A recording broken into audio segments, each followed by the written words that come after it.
Hi, so as I've previously offered, if you will, I'm going to sort of discuss a little of what mindfulness is. Now, it isn't as simple as going, oh, I'm making a brew, or I'm drinking it, or anything like that. It is, obviously a lot more to it. Although it is technically being mindful of what you're doing and being aware of what you're doing. As I say, it isn't just going, I'm doing this. That'd be far too easy, and there wouldn't be courses for it. It'd just be like, a 5-minute session going, think about what you're doing. It does really have its roots in Buddhism quite a bit, because there are meditative elements to it. And I will admit that, I was like, I ain't meditating, what are you on about? At first, it was a knee-jerk reaction, but it had been recommended by someone I respected, and therefore I gave it a good go, and I'm glad I did. But it isn't just the Buddhism part. The version that we see today primarily is something that was created by an American, John Kabat-Zinn, really because he saw cracks in the system. That's the basics of it.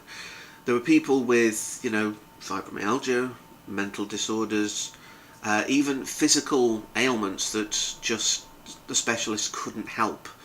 There's a YouTube video that we were asked to watch, and I'll explain why I said asked to watch, not told, in a second. That sort of showed some of his early classes and things like that. And there was one particular gentleman who's stuck in my mind who, had a number of back injuries over the course of his year, pretty much from like high school, playing hockey, right through to his career as a carpenter. And the pain was so bad that he just couldn't cope. It was too much, but no pain medication was helping. Its original form is more, or seems more kind of, about minimising the daily stresses that we put on ourselves. And I will get back to that in a bit. And just being aware of the moment. People always say, live in the moment. People rarely live in the moment because we worry about, our jobs, our families, money, I suppose links into the jobs, our health, and these things kind of weigh on us, and we carry them with us even if we don't think we have, a lot of the time. And what mindfulness kind of looks at is teaching one to let it be, to know that that's there, but to not be ruled by it. Now, going back to what I was saying about invited, or like asked to watch, that is one of the things that, particularly with what I've been doing, where it is, you're not told you have to do these things. It's everyone is invited. Now, because of like some of the pains from the fibromyalgia, I did on the first session not want to lie down because I knew getting up would be far too difficult, and that was fine. I was asked, well, would you like a hand up? It's like I'd be more kind of obsessing over the fact that I've got to get up after this. So, thank you, but I'll sit. At least I can still be relaxed and not too worried about having to get out of that position and actually focus on the practice.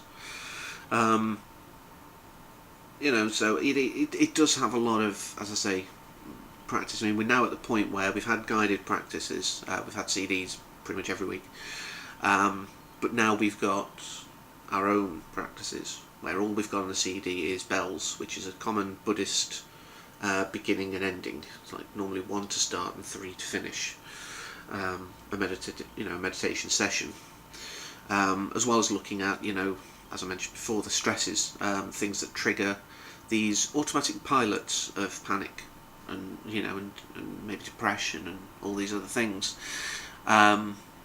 And particularly with the stress side, I know that Ruby Wax has kind of been quite an advocate and been great, sort of about saying this is a good thing, people need it. And I was looking at the back of her recent book on it, and it does say, animals don't have stresses. thousands of years ago, millennia ago, we did not have these stresses. We as a society, and as individuals in that society, have allowed these stresses to be with us. And this is another thing that we've discussed in our group about how if you don't give something energy, it can't do much.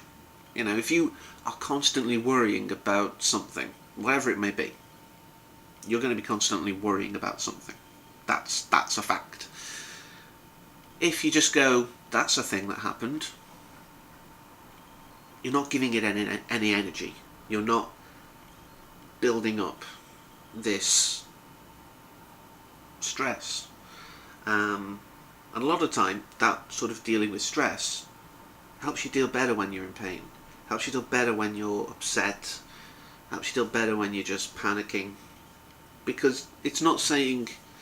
I think that's the core thing, and that's what I want to leave this video with. It's not about fixing the problems. It's not... There is no way it's going to make it go away. It's going to be the penultimate thing, actually. It's not about making it go away. It's acknowledging it's there, but not letting it be the ruler of you, if you will. It's about being kind to yourself. It's another big kind of tenet in a way. You know, it's being kind to yourself. If you really cannot do something, don't force yourself to do it, because you're then creating more stress. You're then creating more worry. And, you know, it's a great way to live. So yeah, the real thing I want to leave you with is, when watching this YouTube video, which I may link below, you know, I'll find it, is the fact that there were people in the same hospital where John works, who were interviewed in this, you know, saying, do you know what? I send in the people I can't help, and I don't know how, but he helps them. Can't go wrong with that, can you? So thanks for watching, and until next time, take care.